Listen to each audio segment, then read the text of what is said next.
सबकी नजरें होंगी सुप्रीम कोर्ट की ओर, जहां सहारा ग्रुप के प्रमुख सुब्रत रॉय को पेश किया जाएगा। निवेशकों को पैसा लौटाने का यह मामला है। सहारा की दो कंपनियों को उनके ऊपर आरोप लगाया गया है कि उन्होंने बाजार से फर्जी तरीके से पैसा उठाया।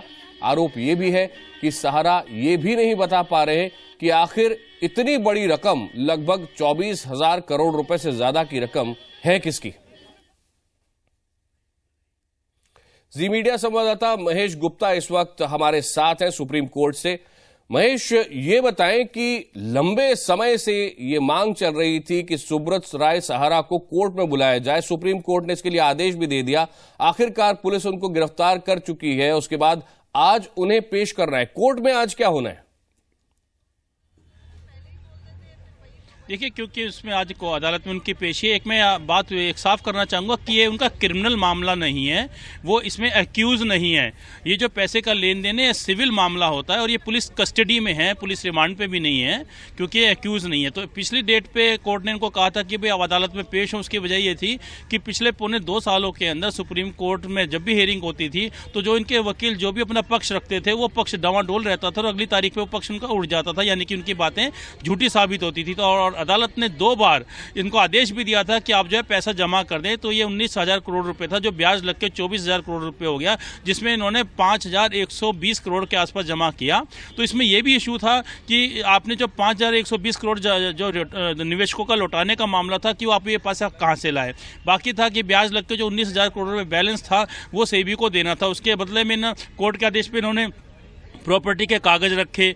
प्रॉपर्टी के जो कागज थे उसकी वैल्यूएशन कम निकली। जब वैल्यूएशन ठीक मानी गई तो पता चला कि ये तो ऑलरेडी किसी थर्ड पार्टी के नाम गिरवी रखे हुए हैं। तो इसके बाद अदालत इतने परेशान हो गई, इतनी इरिटेट हो गई थी इनके देख के, तो अदालत ने साफ कह दिया था कि हम जो भी कुछ कहें वो आप लोगों ने नहीं मानना, इसलिए सुब्रत रॉय सहारा को पेश किया जाए। और ये कह के उन्होंने समन निकाल दिया था।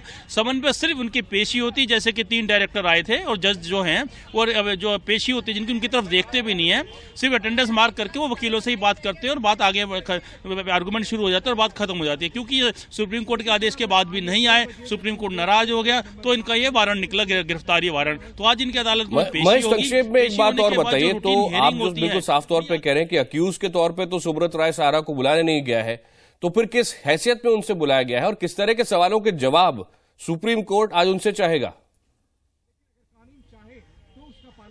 देखिए, एक बिल्कुल सिंपल सी एक बात है कि कंज्यूमर कोर्ट में भी अगर कोई आदमी जाता है, उसको 100 रुपये का भी किसी दुकानदार से कोई सामान लिया और दुकान का सामान ठीक नहीं निकलता और आप कंज्यूमर कोर्ट का आदेश नहीं मानते, तो भी आपको हथकड़ी लगती है और अदालत में पेश किया जाता है। तो वही सिस्टम है। ये पैसे का लेन देन का इशू था। अदालत कह रही थी कि आप पैसे दें। ये पैसे ना दे के हर बात को, हर तारीख पे जो है वकील बात को घुमाए जा रहे थे। तो अदालत ने कहा था पेशी। ये पेश ना होने का जो एक अदालत का आदेश है वो उसकी अवमानना करना, अदालत का आदेश को ना मानना, वो वाला मामला है। लेकिन जो मेन मैटर है वो यही है कि आपको 19,000 करोड़ रुपए जो जनता का लौटाना है, अगर जनता सामने नहीं आ रही, इनका कहना है कि जनता ही हमारे सामने नहीं आ रही, निवेशक नहीं आ रहे हैं, तो उसमें कोर्ट ने कहा था आप सेबी को लौटाएं और सेबी को उसमें जमा होगा पैसा। ये सेबी के पास पैसा जमा नहीं कर रहे हैं।